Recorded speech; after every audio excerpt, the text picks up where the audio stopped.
Lesson 7. Backing Up. If you've never towed a trailer before, backing up can be confusing, even intimidating.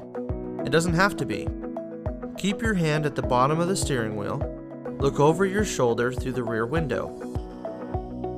To move the trailer left, move your hand left.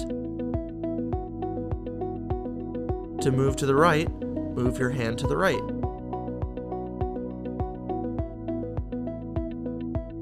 If the trailer starts to jackknife, stop. Pull ahead to straighten out, then try it again. Of course, if you plan ahead when parking, you can have a clear forward exit, so you may not have to back up after all. Having a spotter is also good practice. They can advise you and help in backing up and maneuvering close to other objects. Ensure that the spotter is clear of the path of the tow vehicle trailer combination, but visible to you.